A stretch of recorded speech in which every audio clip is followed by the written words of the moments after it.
Dober večer, cenjene gledalke, spoštovani gledalci. Moje ime je Aljuš Pertinač. Kjer je Bojan, tam je tudi požar. Ni pa Marjana Šarca. Kamniški župan, neuspešni kandidat za predsednika republike in vroči favorit medijev v tajkunski lasti za zmago na junijskih volitvah, na fotografiji ga vidimo v družbi Jankovića, ko je bil še član Pozitivne Slovenije, se je včeraj že drugič izognil soočenju z Bojanom Požarjem. Zato ga sedaj javno vabimo, da se sooči z njim pri nas, v oddaji, ki jo pravkar gledate. VV Faktor, resnica boli, komentarji še bolj. Danes bomo za vas komentirali Cerarjeve fatalke, kdo so Cerarjeve 4 najbolj nesposobne ministrice in s čim smo si jih zaslužili.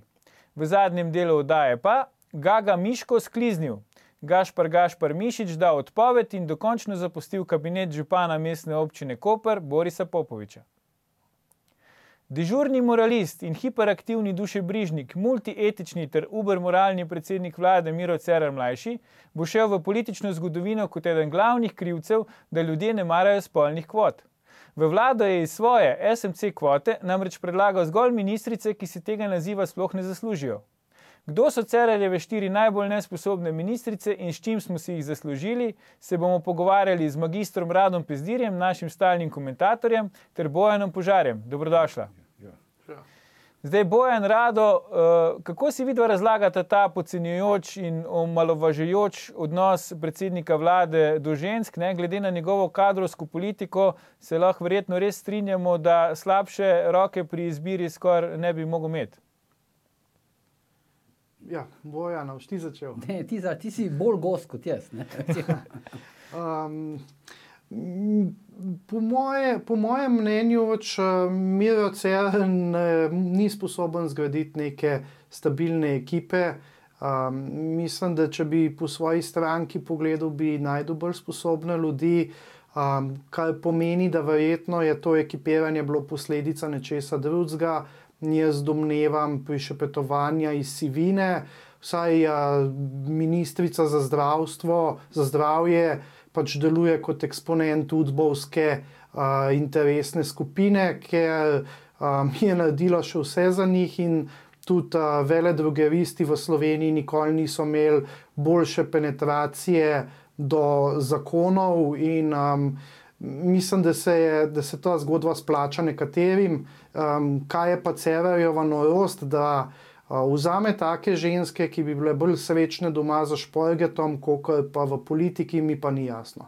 Ja, se verjetno bili tudi mi srečni, ne bolj, vsaj v tem primeru. Bojan, kaj kvalificira Milojko Kolar, Celarc in Matejo Vraničar Erman, obe sedaj vidimo na fotografiji, da sta lahko ministrici po tvoje? Ja, Aljuš, jaz bi mogoče sam še poskušal delno odgovoriti na tisto vprašanje, ki si ga začetku postavil. Ja, izvoli, ja. Pri čemer bo moj odgovor šel v tisti smeri, v kateri bi zagotovo boljš ali pa bolj strokovno odgovor lahko dal recimo Roman Vodet. Jaz bom se vsej poskušal malo približati. Glede na to, da sem študiral zgodovino Mira Cerarja pa njegovega vstopa v politiko, tudi v funkciji knjige, ki jo pripravljam o njemu. Namreč pri Cerarju je zanimivo to, mislim, ta njegov odnos do ženske v bistvu pogojen tudi precej v veliki meri zaradi njegove družine oziroma vzgoje. Na nek način je bila, kako bi rekel, glavni politični komisar družine Cerarja, njegova pokojna mama, gospa Zdenka Cerar, bivša ministrica, bivša visoka političarka, vidna političarka LDS in pa tudi bivša vrhovna generalna tožilka. In mogoče je tu zanimivo, ona je nekoč izjavila, to je praktično uradno, da naš Miro, to je Miro Cerar, pa ni za politiko. To je bilo, mislim, da v nekem momentu, ko je Tone Rop prosil njegovo mamo, če bi pač kaj menil o tem, da bi Miro Cerar vstopil resnejše v LDS. Ampak in zanimivo pri Cerarju je to ta njegova dvojnost. On je vedno doma, se pravi v nekem svojem zasebnem življenju imel ženske, ki so bile močnejše od njega. To se mu je pravzaprav ves čas dogajalo, hkrati pa, kot vidimo tukaj, je pa nastavljalo, bom rekel, neke inferiorne političarke v smislu politike in v smislu stroke. Jaz bi tukaj sam še mogoče eno še peto žensko omenil, in to je pa Violeta Bulc, evropska komisarka. Ona je pravzaprav neka kombinacija kombinacija, ne, med recimo njegovo mamo, ne, pa med temi političarkami, o katerih predvidevam, da bo danes tekla debata. Tako da tukaj ne gre samo za neko politični odnos, neko politično razmerje, ampak gre tudi za nek odnos, ki izhaja še doma iz družine, pa iz otroštva in tako dalje. Ne. Tudi ni nepomembno, prosti Bojan, da v bistvu celotne te ekipe sta vsaj dve ministrici, oziroma ena je evropska komisarka, ena ministrica, ki živijo v enem metafizičnem svetu. Se pravi, njihova prepričanja niso stvar neke racionalnosti, ampak nekih bizarnih verovanj, kar jih v bistvu transformira v neke lahko vodljive osebe brez kakršnekoli posebne hrbtenice. Govorimo o Vraničarjevi pa o šamanki Bulčevi. Pa mogoče bi to še dodal, da nekatera imenovanja, imenovanja žensk v vladno ekipo Mira Cerarja izhajajo iz tistih, kako bi rekel, družinskih razmerij. Recimo Vesna Györkös-Žnidar, to je tipičen tak primer, ki je postala ministrica predvsem zato, ker sta bili mama od Vesne Györkös-Žnidar tožilka, Elizabeta Györkös in pa mama od Mira Cerarja prijateljici. To pa ni sporno. Ne? Ampak zdaj tukaj te dve ženski, ki si jih pa omenil, sta pa v principu različni. Zdaj je že Rado povedal, kaj si pač na nek način misli o ministrici za finance. Ne? Pri tej gospe ministrici za zdravje pa bom rekel, tu pa situacija, kako bi rekel, na meji norosti. Recimo danes me je klicala po telefonu ena zelo, zelo znana zdravnica, ki jo pa vsi zelo dobro poznamo, nimam jaz zdaj mandata, da rečem njeno ime, in mi je rekla, Bojan, kaj ćemo zdaj narediti? Jaz sem ji pač preprosto rekel, da po mojem zdaj dovolitev se ne bo dalo nič narediti. Gospa Milojka, ministrica, bo pač svoje gonila, upamo, da bo čim manj škode, ampak prav neverjetno je, kakšna kadrovska poteza je bila to, in kaj se pravzaprav dogaja na področju zdravstva, in kako Miro Cerar pravzaprav to vse v miru gleda. Predvsem tudi zato, ker ga pravzaprav tudi, mislim, gospa Milojka bo ena izmed glavnih, kako bi rekel, krivk za to, da bo vlada Mira Cerarja popolnoma propadla. Ja, samo veš, Bojan, Miro se zato ne sekira, ker on ima svojega osebnega zdravnika pri MD medicini, ki je pač hotel dati 2 milijona evrov, oziroma zdaj v zadnji fazi $500 milijona našega denarja. Ja, malo je znižal. Ampak zdaj, Rado, ti si že omenil, ne samo, da sta pač v neki ezoteriki, se pravi komisarka pa ministrica za finance, pozabil si omeniti še ministrico, ki je noben ne pozna, verjetno tudi ti, za razvoj pa kohezijska sredstva, kasneje te bomo predstavili. To je tudi ministrstvo brezvezno. Ampak to so vse članice nekega poganskega kulta. Dajmo si zdaj pogledati en kratek video o tem, za kakšen poganski kult v bistvu gre. Mateja Vraničar. Tisti, ki ne veste, naša ministrica je članica kulta, sekte, organizacije imenovane Zdrava atmosfera, ki za čuda nima veze z ljudmi, ki se bojijo para z letal. No, tej sekti poveljuje veliki beli mag. A ste videli tole? Hvala ti, ker od mene odstranjuješ blato, da bo kmalu zasijalo zlato. No, beli mag je povedal, kje in kako živi in kako je tam s položnicami. S čem potem vi položnice plačujete? Jaz ne plačujem položnice, ker jaz ne živim zemalsko. Kje živite, če ni stanovanje? Tako, živim v Zagrebu. Zdaj, Bojan, Rado, mislim, to težko ostaneš resen pri teh posnetkih. Stvar ni hecna. Govorimo o finančni ministrici, se pravi najbolj pomemben resor od krize naprej v vseh vladah evropskih držav. In tle vidimo pač je v sekti kultu, jaz ne vem, zdrava atmosfera, ker ne plačujejo položnic in davkov, ker živijo v drugem svetu, v Zagrebu, kot smo slišali. Zdaj, kako si vi da to razlagate, glede na to, da pa predsednik vlade pa sam zase pravi, da je veren, hodi v cerkev, se pravi, kako gre to skupaj, zdaj katoliška vera in neki poganski kulti? Predvsem je tukaj neko smešen to, ker zdaj smo poslušali tega maga, ki je rekel, da pač on ne plačuje položnic, predvidevam, da podobno učite svoje podanike, oziroma članice kulta. Zdaj, če je pač gospa Vraničar Ermanova, kako bi rekel, neka zavedna članica tega kulta, pa mora vsaj podobno razmišljati. Zdaj, ne vem, ampak ona je tista prva, ki bi mogla, kako bi rekel, državljane spodbujati temu, da redno plačujejo položnice. Nas sili v to, da plačujemo davke. Hoče reči, nekaj je tukaj očitno zlaganga, ali je zlagala ta njena poza v tej sekti, ali je zlagano njeno delo na področju ministrstva za finance. Nekaj tukaj ne štima. Jaz ne razumem, kako je lahko nekdo v sekti, recimo v neki teniški sekti, če sovraži teniško žogico. In tukaj je ta okoli te položnice in podobnih stvari je podobna nejasnost. Mislim, vse to je, kako bi rekel, lejte, taka ministrica, članica take sekte, ne, ki ne plačujejo položnic, v nobeni zahodnoevropski državi ne bi mogla biti niti sekunde več ministrica za finance. Ja, po moje ne bi mogla niti ali pa bi delati na mogla ministrstvu za finance. Ali pa Aljuš oziroma Rada bi mogla izstopiti iz te sekte in se distancirati od tega, kar jaz mislim, pač da tudi delati ne bi mogla na ministrstvu za finance. Se to dvoje ne gre skupaj, ne? Tako da ne ješ mesa, pa delaš v mesnici, mislim, to je nemogoče.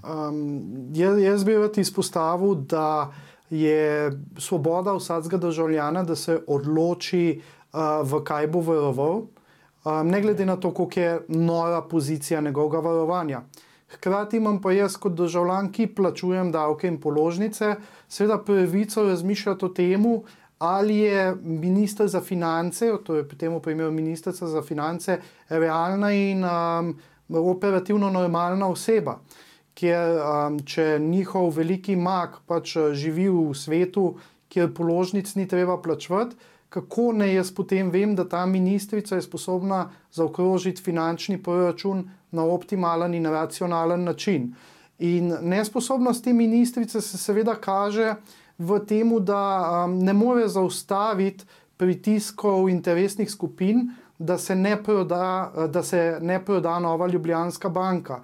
Kar v mojem pogledu na stvari kaže, da je ravno tako, kot je v neki bizarni sekti vodljiva, je vodljiva tudi kot finančna ministrica, ker pač komponente racionalnosti v njenem presojanju ni.